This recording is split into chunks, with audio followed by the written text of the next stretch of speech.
Hi, everyone. Thank you very much for joining us today for this joint press call by WRI and E3G, looking specifically at the latest global stock take text here at COP28. So we have a great lineup of speakers to break this down. The new text came out, I believe it was around 5 a.m. This morning, maybe a little later than that. So a lot to unpack here, and we'll try to do that in a very efficient way, and then we'll switch to your questions. So look forward to doing that. So just really quickly, I'll introduce the speakers that will be speaking up front. That's Tom Evans, policy advisor for E3G, Jamal Srouji, with an associate with WRI, Alex Scott, a program lead for E3G, Gabrielle Swaby, who's a manager for diplomacy and partnerships for the Allied for Climate Transformations by 2025 consortium, and also based here with the climate program at WRI. And then we have others that can jump in as we get into your questions. So glad that just to hand over the floor over to Tom to get things started with an overview. Tom? Thanks very much, Reese, and hi, everyone. So yeah, as Reese was saying, the text has now landed as of 5 a.m. this morning after many days of very slow and difficult negotiations, where the first paper that we saw earlier this week was going through bit by bit, and this text does now try to kind of capture some of the views that we've heard and move things forward. There's lots of options on the table in this text. We're seeing most of the priorities for this COP outcome on the GST in there, but also there's a wide range of possible outcomes, including on many of the most important areas, the option of no text, deleting the pieces entirely. So I think that really emphasizes how much is at stake and how much still everything is to play for. Fundamentally, I think there are the ingredients for an ambitious outcome in the text. We can see some of the elements that we would need by the end of this COP to ensure that the overall outcome in response to the global stock take really delivers concrete, specific action across all of the areas of the Paris Agreement to really drive a much more action in response to the gaps to the Paris Agreement that we're seeing right now. But as I said, the political dynamics are shown in this text. It's far from guaranteed that we land those most ambitious outcomes, and we really do need to see those pushing for high ambition ratcheting up the pressure to keep what's good in the text, to push back on some of the problematic areas, and fundamentally get more people behind this high ambition outcome. I think where we're going now, we're at the end almost of the first week. Tomorrow will be the final day of this kind of first week of negotiations. So there's not much time. What will happen is this text will probably move next week to consultations being led by the presidency and the UAE. That's when ministers arrive. The political consultations step up considerably. So things will accelerate in intensity. But really, as things stand, with so many options on the table, it's going to be very difficult for ministers to make the decisions they need to. So the focus really now needs to be on trying to actually see what can be preserved across all of these areas and make the job easier for politicians next week. So I'll hand over to some of our other colleagues to unpack specific bits of the text, but that's my overarching reflection. Thanks. Thank you, Tom. No, really, really helpful. Yeah, now we'll turn the floor over to Jamal to cover more of the mitigation elements and, of course, the big topic, what it says on fossil fuels. Jamal. Thank you so much, Reese, and good morning, everyone.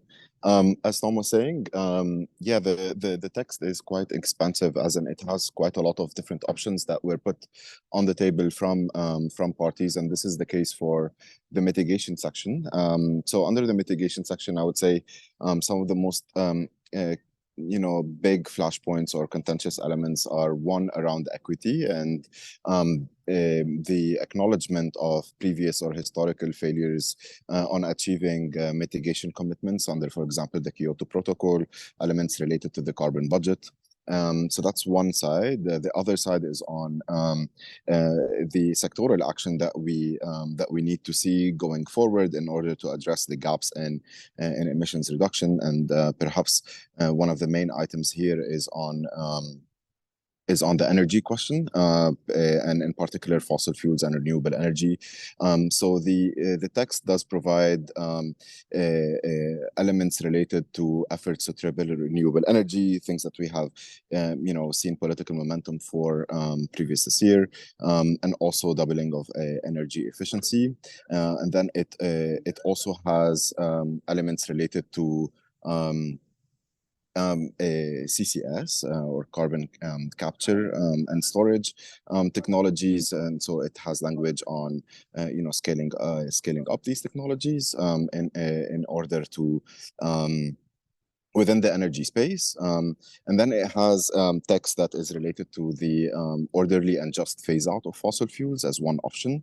And then another option is accelerating efforts towards phasing out unabated fossil fuels and reaching net zero CO2 in energy systems. This was a proposal that was put forward by the EU in particular, and some other countries as well. And then throughout, there's also, it's good to mention that there is always the option of no option. Some parties requested that there would be no text, the sectoral text, and specifically text that is, focused on the energy question. Now, important here to also flag that the text does include elements on phasing out inefficient fossil fuel subsidies over the medium term. So that this medium, it puts the timeline element there, which is important. And then it has an element on transport, particularly for zero emissions vehicles, and increasing the deployment of zero emissions vehicles. The other elements that are also important in the text that we see is on methane. So it has certain benchmarks for what methane levels we need to achieve by 2030 and 2035. Importantly here, it includes an additional benchmark on 2035, which is the year of where the next NDCs will include targets for emission reduction targets for. I also saw elements related to coal and phasing, or transitioning away from coal and having no new infrastructure for coal expansion. So this is also another contentious element. So it's quite packed in there in terms of the energy package. The other elements that we see in the text is elements related to nature and biodiversity. So this is another nod for another important sector that is responsible for climate change. And then there are also elements related to sustainable consumption and production, which is also a good provision under the mitigation section. Now, just in terms of reflection, there's all of these options are there, but then there is also the potential for them not to end up on the text, and this is where Tom was saying we need to find common ground between parties and to agree to language that is acceptable to all, but also pushes us forward. The one thing that I also noted is with regards to the language on CCS in particular, there were proposals from countries on the limited role of CCS technologies that I don't see in the text. So that we are likely to hear from different parties that they would like to see text on explaining the limited role of CCS and in the energy system. The last thing I wanted to mention is on a global mitigation benchmark. So this is talking about achieving 43% by 2030, but also importantly 60% by 2035.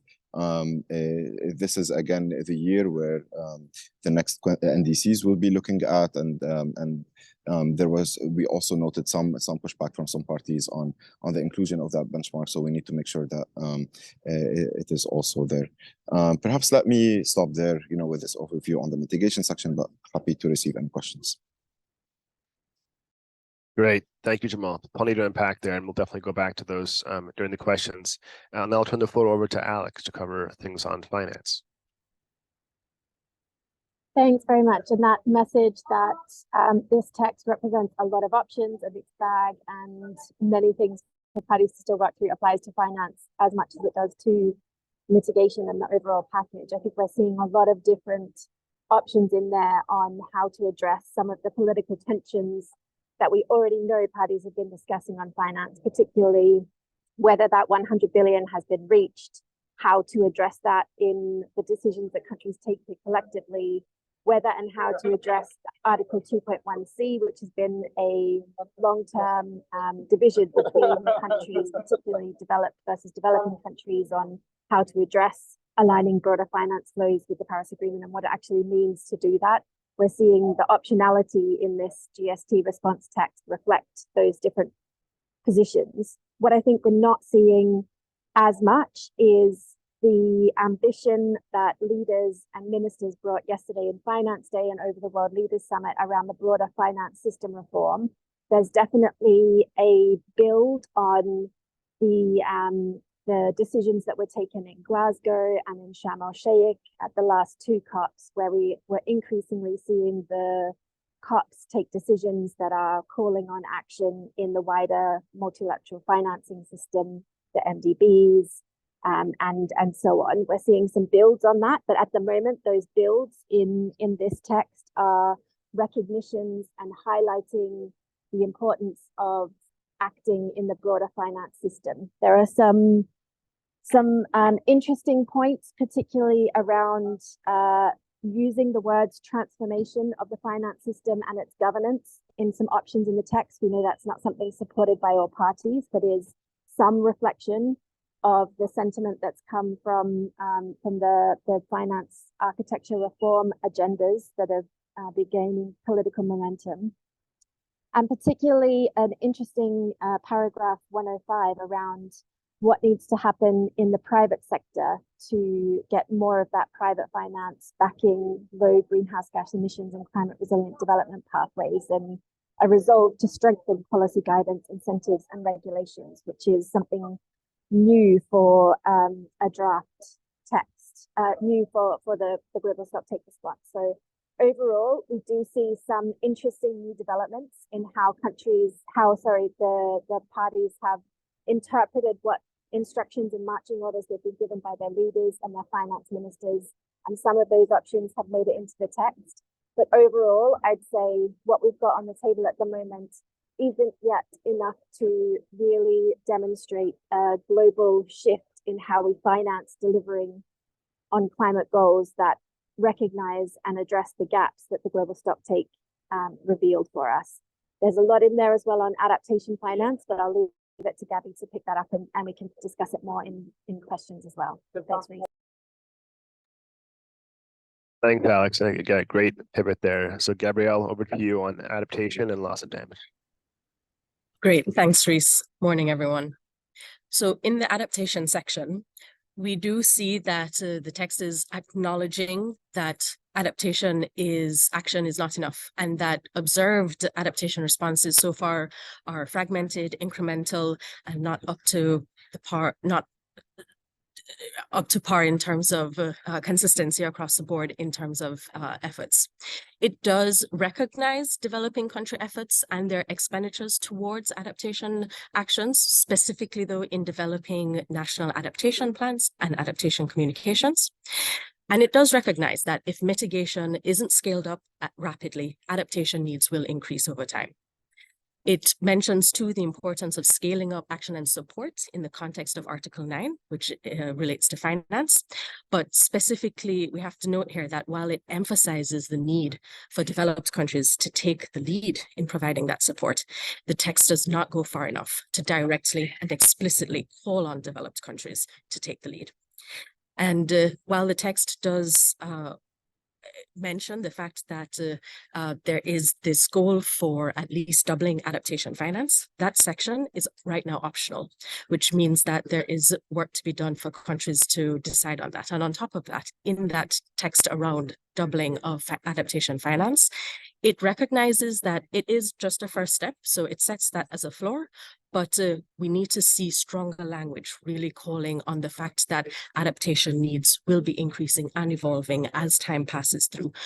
And, we referenced the adaptation gap report that right now adaptation finance is in fact decreasing and lagging far behind what's actually needed. I would also mention then for the loss and damage section that similarly, it does recognize that without scaled up mitigation, the needs and costs of loss and damage will increase over time. The text does welcome the commitments that have been made so far to the Loss and Damage Fund and welcomes the fact that these recommendations have been accepted, but it does not capture the fact that this first wave of commitments that we've seen is not enough. We are only seeing a realm of millions right now, when what we need and what loss and damage costs at this moment, year on year, is in the realm of hundreds of billions. And so really pushing for that in the text to show that this is just indeed a start and that much more is needed. I think I'll stop there to make it crisp and then hand over back to Reese. Thank you. Great insights there. And obviously it's so much more we can dive into, which we will do so now. So please, if you have questions, go ahead and just raise your hands, use that feature, or use the Q&A feature as well to submit written comments and questions. First, we'll go to John Anger. John?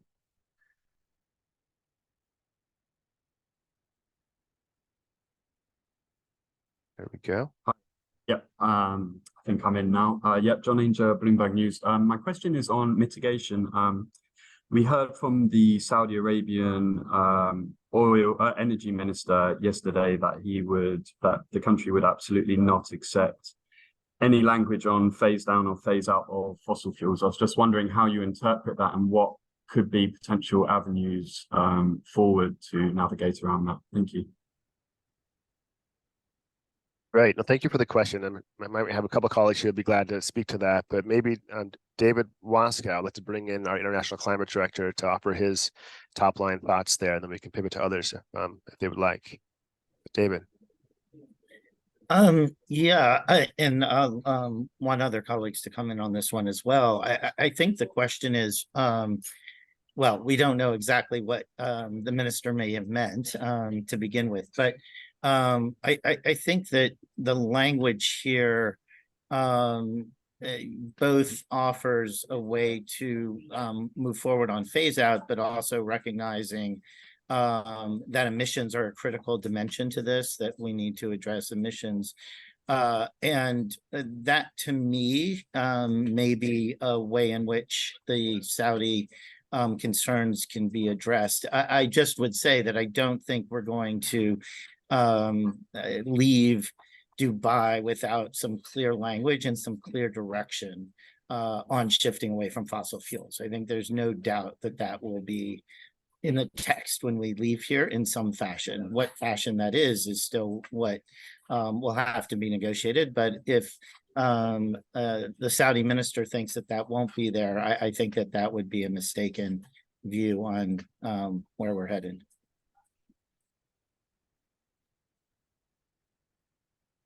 Thanks. I'd ask, yeah, happy to have other colleagues come in on that as well.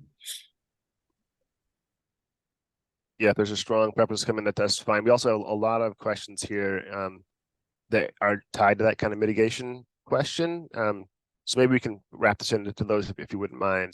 I'll go to a couple that we have in writing. One was a question about, how do you see the term unabated fossil fuels that's in the text here? Would that be as bad as some climate groups would say? And then there's also a question here about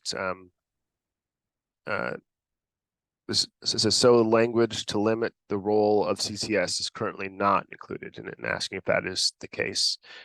So maybe Jamal, I could go to you first, and then others potentially could weigh in. Curious. Yeah, on the language of CCS, perhaps we can start there. There has been clear calls by parties on the floor in terms of their views on what the role of CCS is. I think those are important to be taken into consideration. What we see in terms of the options that are listed in the current text is, talking about substantially scaling up zero and low emission technologies, including abatement and removal technologies, including carbon capture. And it doesn't really, have the option of, the limited role of CCS in terms of in the energy system. And so I think there we might hear some feedback on that on the floor from parties later today, given that several parties highlighted that in the negotiations thus far. On the unabated fossil fuel question, it is, one of the options that is out there, alongside some others, such as the orderly and just phase out of all fossil fuels that has, primarily been put forward by Latin American countries and small island states. And obviously, as David was talking about, there will be, talk over the next few days on what the, common ground on that language will look like. Sorry, apologies about that.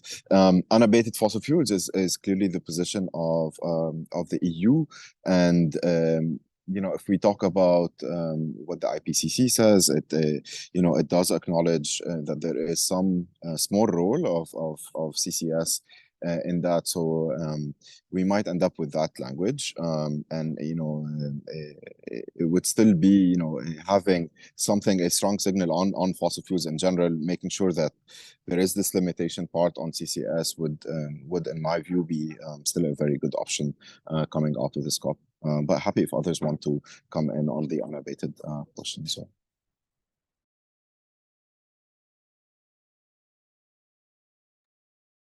Thank you. Yeah, anyone else want to jump in? David, please. Yeah, I just wanted to compliment what Jamal said on the unabated question and the CCS. I think if unabated language is there, then the language that is there on carbon capture has to be a significant concern in the negotiations. And as Jamal mentioned, there's currently no indication of limitation on the role of CCS or how its use should be focused. And just for example, the EU in its ministerial council conclusion several weeks ago made very clear that they think that the role of CCS should be quite clearly delimited and focused on hard to, as they called it, hard to abate sectors such as cement. And that language is not currently there. So that I think is an important space to watch and a critical question for the negotiations. All right, thank you for that. We'll go to this next question here. This one is from Philippa Nuttall, and she asks Alex actually to offer more details on the text and what it says on the importance of broader finance system action. Alex, over to you.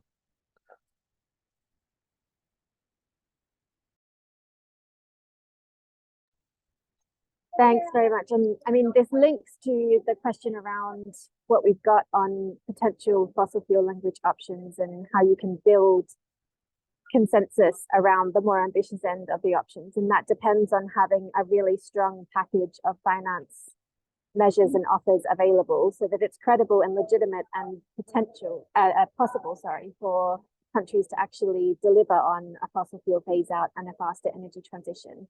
What we heard very strongly from leaders and ministers is that they recognize the need to get multiple sources of finance flowing. We've heard that as well from the update to the Songwei Stern report from the independent high-level expert group that multiple sources of finance need to be mobilized and scaled up, including sources from domestic resources as well as external sources from public transfers, grants, and concessional finance through MDBs, and how MDBs and other public finance can leverage private investment. What I think we see in the text in paragraph 103 is a good recognition that leaders and ministers have given the signals that we need COP to conclude a way forward on the broader finance system reform. But at the moment, it's saying highlights the need for transformation of the financial system, not an operational assignment of responsibility and action on actors. There is, I think, it is promising to see central banks, commercial banks, institutional investors, and other financial actors mentioned in there as stakeholders that need to be part of transforming the finance system. But what we need to see parties come up with is some active verbs. What are we tasking those financial actors to do to be able to mobilize that finance at scale to invest in the transition and invest in dealing with the impacts of climate change for even 1.5 degrees, which are going to be extremely expensive. Thanks. Great, thank you, Alex. Let's pivot back to some of the questions we had for hands being raised, rather. So, Marta Tojo, over to you.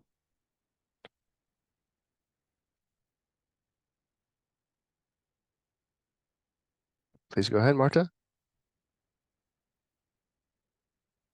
Okay. Is that okay? Yep, I can hear you. Yep, I can hear you. Yeah. Yes, so a couple of questions on the vehicles reference.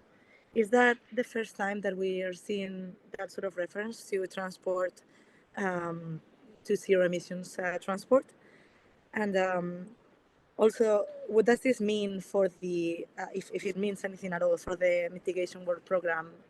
And do we know if this counts, if this has the consensus of all countries, of all parties, or if it's just the draft that is proposed by the presidency? Thank you.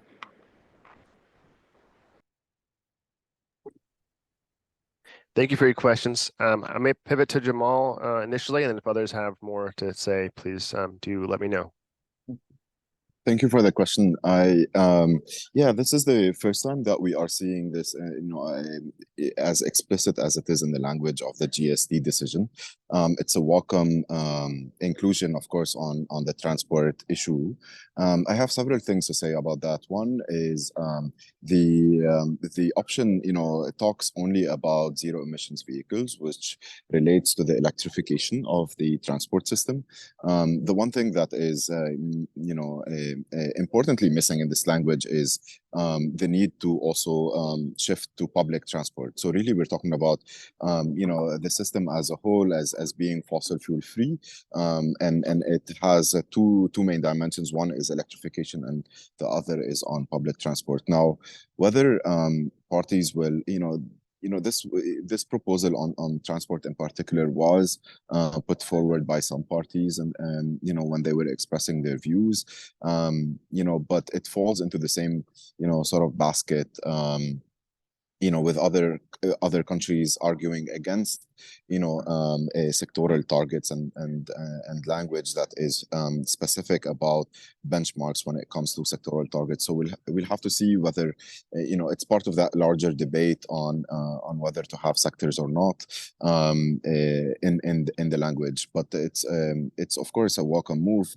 given the strong interlinkage between the fossil fuel question and the transport sector, given how much the sector relies heavily on fossil fuels. So we'll see whether that this language remains, or whether it expands, or whether it gets dropped completely.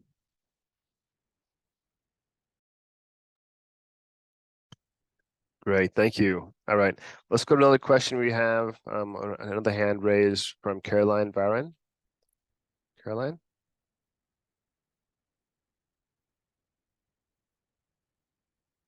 Hello? Yes, please go Yes, ahead. you can hear me. Sorry, I couldn't click on the unmute. It was a question on fossil fuels and coal. I wanted to know if you have a sense on who is behind not having anything on fossil fuels, and same for coal. I want to know how many countries want no text on coal, how many countries want no text on fossil fuels, and how many countries want no text on coal, and who are they, if you have a sense of that already. Thank you. No, it's a great question. And I also saw some other questions that came in about does India or China stand on the coal language? So it'd be great to get a better sense of that. So I perhaps, Jamal, you can weigh in on what you've been hearing thus far, and then definitely would be glad for others to jump in as well. Thank you. Thank you for the question. As I mentioned earlier, there is, several countries who are not wanting to see any sectoral text of relation to to energy and the fossil fuel question, including coal. That is really a lot, put forward by the group, the like-minded LMDC, or the like-minded developing countries, said on behalf of Saudi Arabia that they see this as too prescriptive, and goes beyond what the initial objective is of the Paris Agreement. So they are pushing against the prescriptiveness of this language. Of course, at COP26 we had language on phasing down of coal. The language that we see here today goes a bit further, in terms of what that phase down language, or what the scenarios for coal looks like. One thing I wanted to mention is, as we see right now the different options, there's still a lot that can, there's still a lot of dimensions in terms of the language that we can land on, whether this transition is rapid or equitable or just, are we talking about differentiation, how different countries have different pathways to achieve those goals. So still a lot remains to be seen, and we'll have to see, over the next few days and then next week as well, on how positions evolve. I cannot say, as of now, on how countries will be reacting to this text, but this is going to evolve, and we'll be watching it closely over the next few days. Thank you. All right, on to the next question here. This asks, is the text on unilateral measures explicit enough? Developing countries are quite opposed to the EU's CBAM. Maybe Tom can come in on that one. Sure, thanks, Reese. Yeah, I mean, so this question of, and this concern of how unilateral measures that some countries have taken, things like the carbon border adjustment mechanism, are having impacts on countries elsewhere, has really come to the fore at this COP. It's a new issue of concern that's kind of unique, I think, in many ways for COP28, and we're seeing it all across negotiating rooms. So this is a real issue that we need to deal with. I think what we need to be able to find is the practical solution in the real world outside of the UNFCCC to deal with this. It's a concern when the EU launched their CBAM that this would have negative consequences for some countries, and we need to make sure that that is fully addressed. And some of the systems in the CBAM aim to look exactly this, but there's clearly a need for much more. It also speaks to the fact that we haven't cracked the nut of how we properly do just transition financing and fair financing across the world. There isn't this broad sense of what it means to bring everyone together on this journey, and I think that's kind of reflective of a broader conversation that's kind of cutting through all the rooms. I think what we also do need to address it in the text at COP28 in some way. There needs to be a clear solution to this that's fair and acceptable to all sides. I think anything that's too finger pointing is not going to be able to fly. It's not going to go down well. But maybe what we need is processes for dialogues, bringing the climate and trade discussion closer together, creating the systems that allow these problems, these real concerns, to be addressed, to cut through this political knot and find the way to actually start to unpick it. I mean, the EU CBAM hasn't really even fully come in force yet. There's still time to have these conversations to make sure that we don't let these issues balloon out of control. But it is a definite concern. I think we also need to be clear about who this impacts and how, where are the actual impacts and where does the kind of solutions need to lie. For some countries, it impacts some countries more than others, and that's kind of important to take into consideration as well.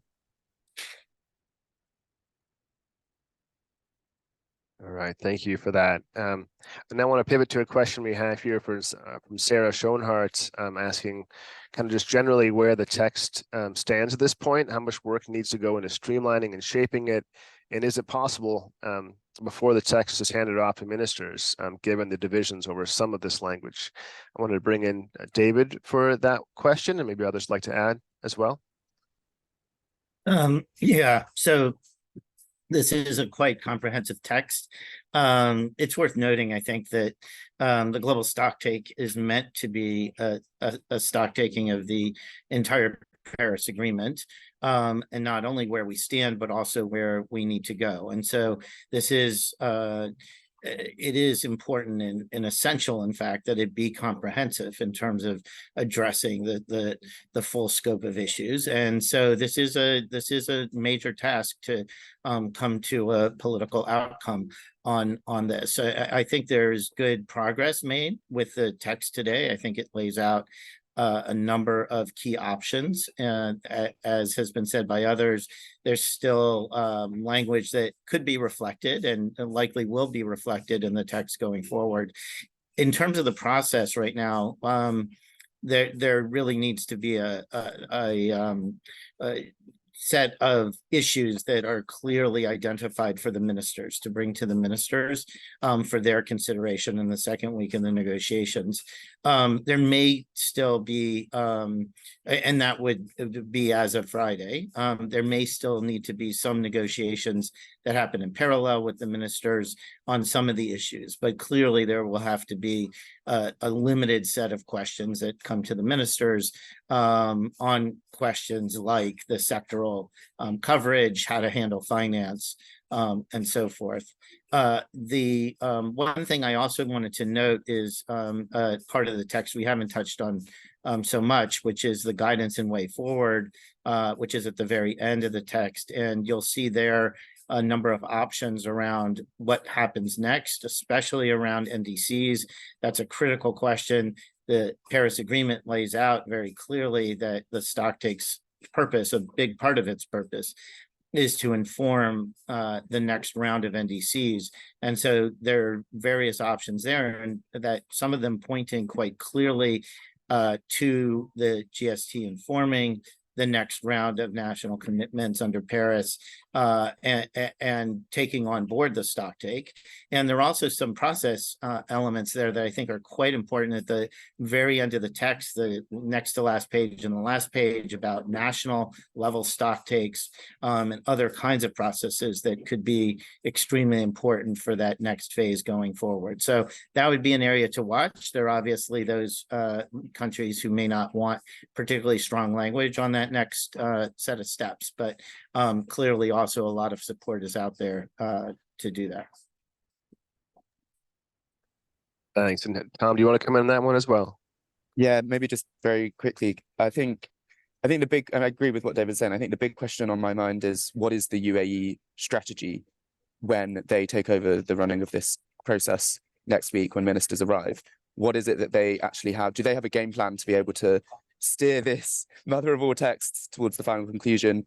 And I think thinking about especially how this question of finance needs to be addressed, because that for me is coming up as the crux issue that we need to really unlock so that progress can be made on all of those areas of the package. And I think bringing to next week that kind of spotlight on what the UAE need to be doing, working with pairs ministers and working with parties to find something acceptable to everyone, is going to be the kind of the real key task as we think ahead of the coming days. All right. Yeah. Thank you for that. I know we're getting a little later on time here, but we have a few more questions we want to get through before we close. One is from Caroline Varon. I see your hand is raised.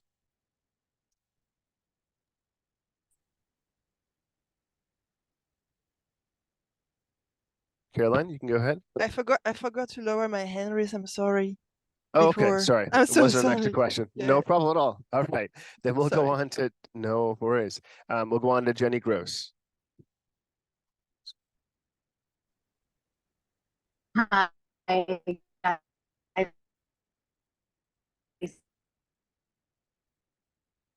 Oh, sorry, Jenny. Your connection's quite poor. Thank you for doing this. I wanted to go back to Tom's point on the UAE presidency.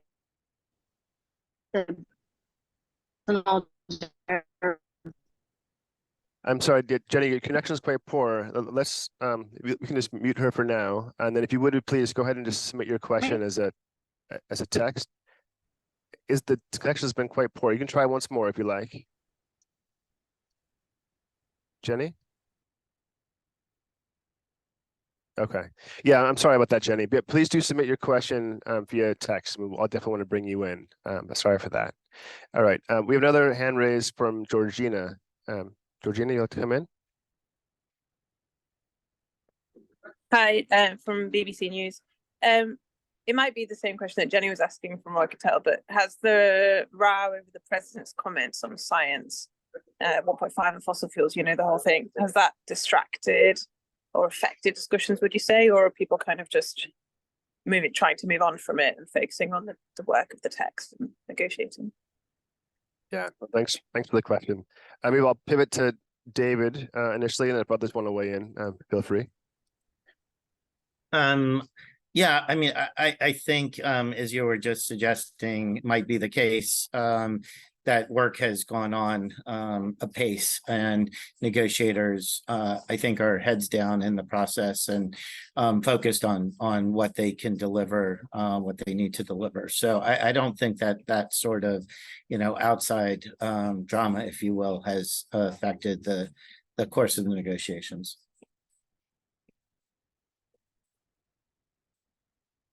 Thanks. Okay. I also see a question or a hand raised from Natasha Quincy. Sorry, one moment.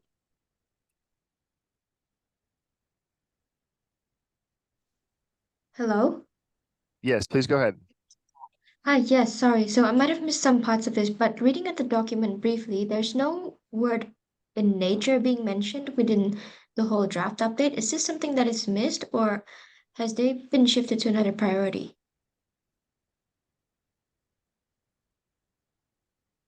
Nature. Jamal, let's come in on that. Or others? I apologize. Yeah, absolutely.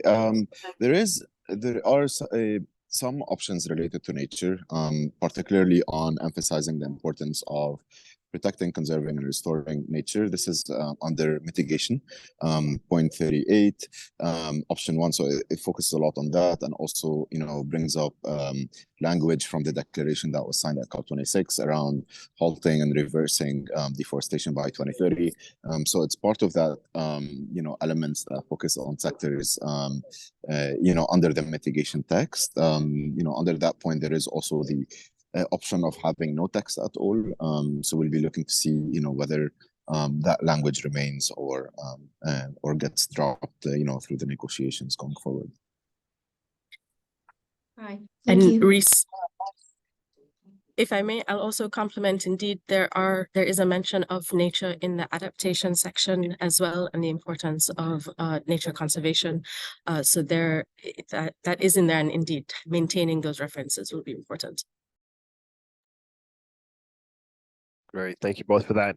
And yeah, I was able to connect with Jenny Gross, and actually that Lisa Friedman was with her as well, New York Times. And the question that they wanted to pose was basically, just in the general sense, can the UAE presidency be considered an honest broker on the phasing out of fossil fuels issue, given what the context where things are. So I'm happy to pass that to David initially, and then if my colleagues over here at E3G would like to come in, please do just let me know. Yeah, I think that what will be essential from the presidency in the second week is to be an honest broker, and to bring parties together to find solutions. I think that they still can do so, but it certainly is going to be critical for them to be very clear about the role that they're playing, and also that it's about impartiality, but honestly, it's also about playing a role to try to reach the highest ambition outcome possible. That is the role of the presidency, to find ways to have the strongest possible outcome in terms of its ambition. So that is within the power of this presidency, I think. And the question is whether they do so next week. Thank you. And I believe Tom wants to come in on this as well. Yeah, just quickly. I mean, I think, and also going back to that question around some of the recent media coverage on what he said around fossil fuels, I think all of this just really escalates the pressure an expectation that he is under now to be that fair facilitator of a COP outcome and play that presidency role next week, and well, immediately, but especially as we head to the sharp end of these talks. And I think there are many people, as we've talked about, who are opposed to ambitious outcomes on the energy transition. But I think the UAE probably need to realize, and I'm sure they're very aware, that if they're not able to land this outcome or something good enough on fossil fuels, most fingers will be quickly pointing towards them, and there will be this political pain that they will have to reckon with. So I think that pressure is real, and the only way for them to respond is by playing that role that David mentioned, playing the role of the presidency fully with integrity, credibility, and fairness. Great, thank you. I think that's actually a really nice place to wrap up for the press call today. So thank you so much for joining us. If you joined a little bit late, we did record this call, and we'll be sending around that recording shortly after we conclude. And please do keep in touch with both my colleagues here at WRI and the folks over at E3G in the days ahead. All right, all the best.